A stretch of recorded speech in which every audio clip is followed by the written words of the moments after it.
Ẹ mọ̀ ǹlẹ́ náà ẹ̀yin èèyàn. Ìkan ló wá kí mi nínú DM tó lé mi. Which side you dey sef? Today you think gospel, tomorrow you talk oko àtòbò. Ṣé ìwọ ò mọ̀ pé oko àtòbò gospel ni?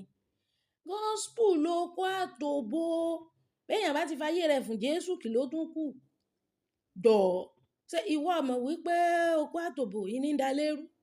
Ẹni ń da lérú. Pásítọ̀ tí ó preach gospel nígbà tí ó bá róbòdò, bó lọ́kàn rí ó ṣe balẹ̀ tí ó fi wàásù. Mo béèrè wò.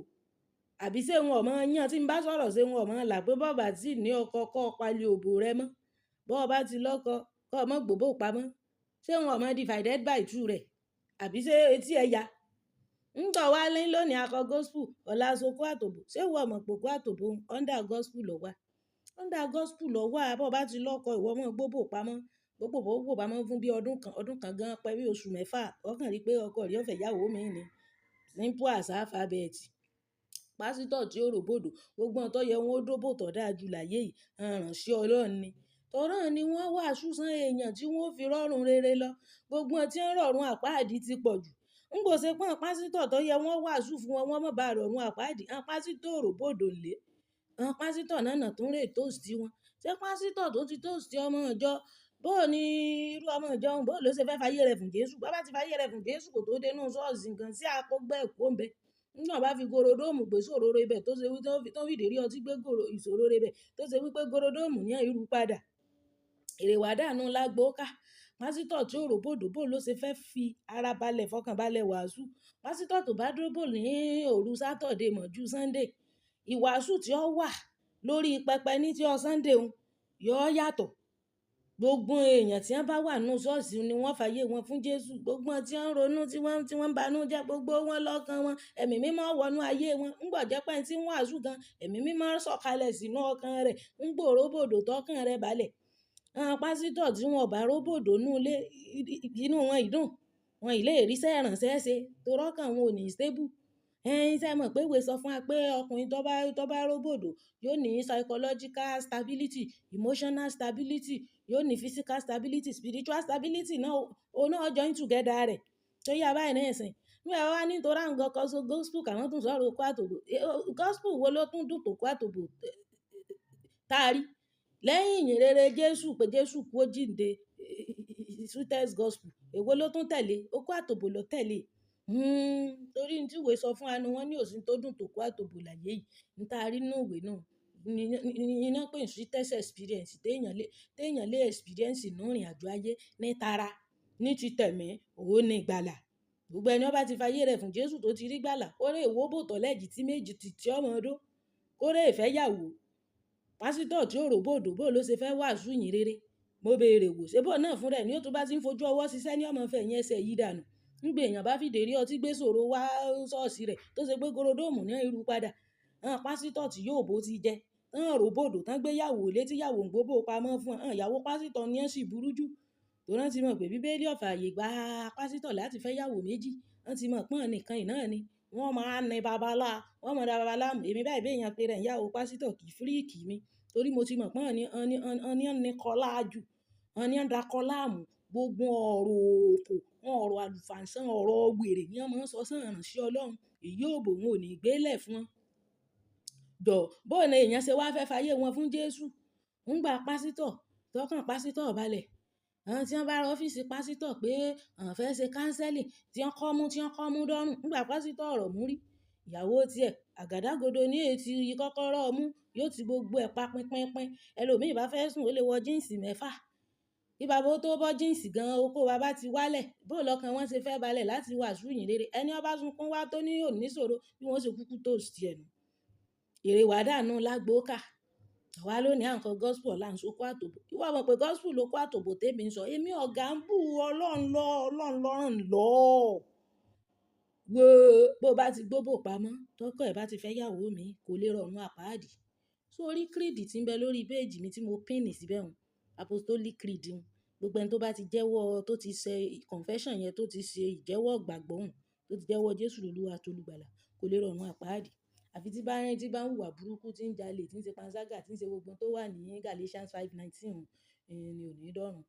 ẹni tí ò wà burúkú tẹ́wà nítorí ó ti fẹ́ yàwó kan rí, ó wá fẹ́ yàwó, yóò wá rọ̀run àpáàdì. Tí ì ṣe pé ó ṣẹ́ Jésù kò lè rọ̀run àpáàdì. Ẹni tí ó rọ̀run àpáàdì lẹni tí ò fàyè rẹ̀ fún Jésù. Àbẹ́ni tó ló ń jẹ́wọ́ Jésù tí ń hùwà burúkú, tí ń jalè, tí ń ṣe panṣágà, tí ń ṣàgbèrè kiri. Gbogbo ìyàwó tí wọ́n fẹ́ pamọ́ sẹ́yìn ọmọ pẹ̀sẹ̀ ni wọ́n ń dá. Ìyàwó tẹ́ ẹ fẹ́ pamọ́ tẹ́ ẹ lọ rè dáná rẹ̀, tẹ́ ẹ kó súré lé wọn, tẹ́ ẹ rè tọrọ rẹ̀. Tẹ́ wá ní òun lọ́dà, tẹ́ wá gbé pamọ́, tẹ́ ẹ ń ṣe monogamy ní physical, tẹ́ ẹ ń ṣe polygamy nínú kọ̀rọ̀. Ṣé ìyẹn lọ́lọ́run fẹ́? Ẹ wà mọ́ tí wọn kọ́mẹ́ǹtì òfò, ẹ mọ̀ wá díẹ̀ mú tèmi, ẹ mọ̀ lé, èmi ń ka gospel, èmi ń sọ̀rọ̀ kwàtòbò. Kwàtòbò ìwọ mọ̀ pé gospel ni. Ẹ máa dán tèmi CAC náà bẹ́ẹ̀ mi sí ibẹ̀ mọ́ dàgbà sí. Èmi ò fi ìgbà kan já láì gbàgbọ́. Wọ́n ní kó re tó lé rẹ̀. Owó ẹlòmíì náà tí ó ní kíní náà, oko quantity ni wọ́n fọ́kọ, wọ́n ń dó, wọ́n do quality. Àti sọ oko quantity àti oko quality. Àti sọ lórí péèjì wa. Ẹlòmíì kò ní gbà fọ́kọ náà, yọ́ sá mọ́ ní wọn ṣe bó ń gbà lánàá, ṣe bó ń gbà ń jẹta. Ìyẹn ọkùnrin wọ́n mọ reason tẹ́ fi ń dùn hàn. Tó bá bọ́kùnrin sùn, yóò mọ reason tó fi bá òun sùn pé torí pé n tó fẹ́ gbà lọ́hùn ni. Bẹ́ẹ̀ wọ́ tó bá ń dùn ọkùnrin with the intention pọ̀ nífẹ̀ẹ́ rẹ̀, yọ́ mọ̀. Iná raw material tán ọkọ yín kó kiri tí wọ́n fi máa ń gbọ̀n lọ́nu. Torí àyún passion làwọn fi ń dóko. Wọ́n bá ti mọ̀ pé ọkùnrin tí ń bọ̀, wọ́n ti tún lé wọn ṣe, wọ́n ti ra bedsheet, wọ́n ti tẹ́ bẹ́ẹ̀dì, wọ́n ti ṣe gbogbo ẹ̀. Àmọ́ wọ́n ti ẹ ṣe ló rojú kókó bí ẹni ọ sópa. Ó ti mọ̀ pé àdàmọ̀dì pé òun dọ̀ láàmú ni. Ó sì ti rẹ́yàn míì tó ṣe wípé fúnra rẹ̀ ni ó fi fóònù pé kọ́ mọ́ bọ̀. Ǹjọ́ tó bá jẹ́wọ́ náà ṣe ẹni tí ní ọlá tí ó dijú ńlọ́mọ tẹ̀lé. Tó ṣe wípé kó tó sí pé ó bá gbogbo jagbajantísì tọwọ́ gan, oko ẹ̀ ti kú already. Ìwọ sì rè tó rè wàásù lọ́la. O ò ní lọ jókòó sọ́dọ̀ bí tó ti ní fọkànbalẹ̀ tó ti ní sinmi. Ìpele léyàsì lòbò. Pásítọ̀ tí ó ròbòdò tọkàn rí ò balẹ̀. Bó ló ṣe fẹ́ rí iṣẹ́ ìrànṣẹ́ ṣe? Gbogbo èèyàn tí wọ́n fàyè wọn fún Jésù, ìyàwó pásítọ̀ tí ń gbóbò pamọ́ fọ́kọ wọn ni wọ́n jẹ́ kí èèyàn fàyè wọn fún Jésù. Ó rán ọkọ wọn ní ó tún rè ń tòsí ọ̀yún. Táwa wá sọ̀rọ̀ kwàtòbò kẹ́ẹ̀dókó kẹwàá òkè. Ọkàn ò balẹ̀ kí baba náà mọ̀ pé wọ́n fọkàn balẹ̀. Ẹ̀rá ni stay one place. Èyí tó mọ̀ wípé tó bá ti wà nínú ìgbésí ayé rẹ tó ṣe pé èèyàn ti lè predict ń tọ́ ṣe, èèyàn ti rí gbogbo fíìmù ayé rẹ tán nù. Tí n bá ti drop gospel lónìí, ń sọ kwàtòbò lọ́la. Tí n bá ti drop gospel lónìí, ń sọ kwàtòbò lọ́la. Bó ti rí nù. Bí wọ́n bá ní pé bí ti rí wá bí ti rí nù. Èyí okó tẹ́ ẹ fẹ́ gan ẹ̀ẹ́dó. Èyí ọ̀rọ̀ rẹ gan ẹ̀ sọ. Rádaràda lẹ̀ ń ṣe kiri. Ọ̀pọ̀lọpọ̀ ìyàwó ìrànṣẹ́ Ọlọ́run náà ní ẹ bá ṣẹ́ ìrànṣẹ́ ọkọ wọn jẹ́ látàrí ìwà abú. Gbogbo ṣẹ́ ìrànṣẹ́ tẹ́ni ẹlẹ́ni ti bẹ̀rẹ̀ láti 12 years old life rẹ̀. Ń gbọ́ fi ọtán. Ìwọ lọ́dá ń bárú gbogbo ọjọ́. Torí ọ̀rọ̀ wèrè, ọ̀rọ̀ àlùfàǹsá tó ń sọ. Ìrèwàdà nù lágbóká tí baba rí lára rẹ̀. Díẹ̀ mú tèmi lọ wá ń sọ pé mi ń sọ gospel, mo ń sọ gospel, mo ń sọ kwàtòbò. Ọmọ ọdún tèmi ti ṣe gospel. No be today. No eating that one. Gbogbo ìrànṣẹ́ Ọlọ́run tí wọ́n tòsí ọmọ ìjọ kiri lẹ́lẹ́. Èmi nítorí ìyàwó wọn gbà fún wọn ni. Àbí bẹ́ẹ̀ kọ́. Ẹ má sì mọ̀ pé kan ò tó òun kó resign kó ń bi iṣẹ́ ìrànṣẹ́. Pásítọ̀ tó ti fọkàn balẹ̀ tọ̀ mọ́ pé kò sí bó ń fẹ́ róbò tó ń wò ní róbòdò. Yóò fọkàn balẹ̀. Bí ọmọ ilé ìwé tó rẹ ilé ìwé ni ó sì mọ̀ pé bó ń bá délé òun ó jẹun. Irú ìyún ní ìsìn tó bá jẹun, yóò ṣe assignment, yóò kàwé, yóò prepare fún ilé ìwé ọ̀la. Kò ní máa ronú, kò ní gbòdo, kò ní fẹ́ẹ̀lì. Torí ó ti mọ̀ pé oúnjẹ ń bẹ nílé tó ń jẹ. Àmọ́ ọmọ tó ti mọ̀ pé àlìálíkú náà bá délé kò sí ń tá jẹ. Irú ìyún ò lè fọkàn balẹ̀ kàwé. So yẹ ọba pásítọ̀ tó ti mọ̀ pé kò sóbò fóun lé bó ń bá délé, òun ó ṣẹ̀ṣẹ̀ mọ́ bẹ̀bẹ̀ ni. Ìwé sì sọ fún wa pé òbò tọkùnrin bẹ̀bẹ̀ kò tó dó kò wúlò fọpọlú ẹ̀ mọ́. Òbò tó dó ní time tó wù dó àti èétán pé wá dó, òun ló wúlò fọpọlọ rẹ̀. Torí ètò ṣẹ̀ṣẹ̀ ń bẹ ọ̀hún tí ń fọlọ́run bá nàbí tí ń fi Jésù bẹ Jésù. Ìyẹn ò lè wúlò because the moral rẹ̀ ti drop. Àwọn testosterone, àwọn estrogen, àwọn androgen, gbogbo àwọn ṣé mo pe estrogen?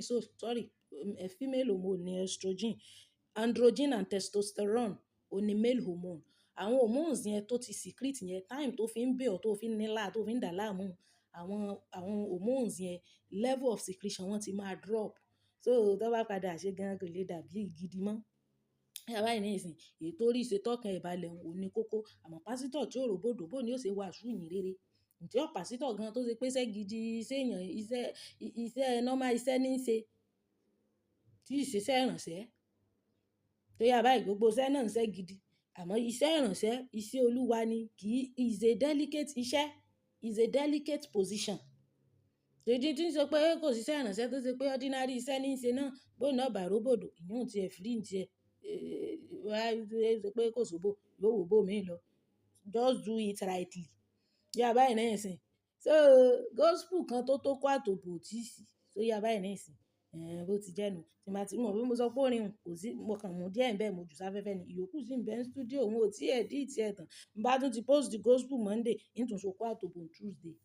Tó ti yọ, ìwọ ni kó stay one place. Èmi ò fi ìgbà kan kúrò níbi tèmi wà. Jésù ni ń tẹ̀ wá síwájú. Gbogbo òbò tẹ́ ẹ kó pamọ́ náà lẹ fi bá yíyan bàbá ń bàbá jẹ́. Gbogbo bàbá tí libido wọn ti drop, tó yẹ kó balance up pẹ̀lú tiyín torí ẹ̀yin náà ti dàgbà. Ẹ ti jẹ́ kán wà forced láti lọ mọ́ fẹ́ àwọn ọmọ kéékèèké táwọn sì ní high libido. So level tí ẹ̀mí bàbá ò lè dé, làwọn ọmọ yẹn máa take àwọn bàbá yẹn lọ. Wọ́n kàn máa cut off age àwọn bàbá ni. Bàbá 70 tó sì ti fẹ́ yàwó, tí yàwó náà ti pé 60, libido wọn ó ti balance. Ìyàwó lọ́pàá ilé òbò mọ́ ló lóun ọgbà fún bàbá mọ́. Bàbá wa lọ fọ́mọ 30, 35. Sọ́mọ 30, 35 kò ní gbẹ̀mí lẹ́nu ọ̀tá bàbá. Ṣé ò ní gbẹ̀mí lẹ́nu ọ̀tá bàbá? Kẹ́rè wá bí jókòó sí. Stay one place safe. No stay one place safe. Today you sing gospel, tomorrow you sing koko àtòbò. Jọ̀ọ́, ṣé gospel wo náà preach nínú ilé? Ìwọ mọ̀ wípé oko àtòbò ní mú lérò ni. Bẹ́ẹ̀ ni. Bọ́kùnrin bá lóko gidi lọ́wọ́, àwọn oko tọ́lọ́run kẹ́. Ọlọ́run ló ń ṣọmọ náà. No be God dey do pikin.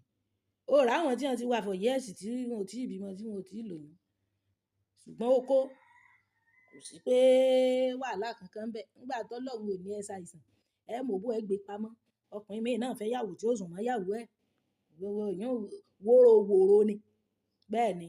Ìwọ tó bá sì mọ̀ pé ọ̀ lọ́kọ, kọ́kọ́ tètè wọ pátá rẹ̀ sóbò rẹ̀. Ìwọ tó bá mọ̀ pé ò ní yàwó, torí gbogbo òbò bú tó ń dó kiri, ó kó ọmọ àlè wá fún ọ ni. Ọmọ àlè ọmọ ṣe yún gbà nínú ilé rẹ̀. Tí wọ́n bá ti fẹ́ ra wọn, wọ́n ó dóra wọn. Bẹ́ẹ̀ bá sì dóra yín mọ́ worry. Ìyàwó mi ó dé láyọ̀ àtàlàfíà, kò sí sí ń tọ́ ṣe sí. Unfortunately, àfòun náà bí wọn ò bá fẹ́ tó ṣe pé baby mama ní í ṣe kiri. Ṣùgbọ́n tí wọ́n ti fẹ́, tí wọ́n ti re tọrọ rẹ̀. Oko ti pa, ó ti dàpọ̀ ìdónú o. Bó ti jẹ́ nu.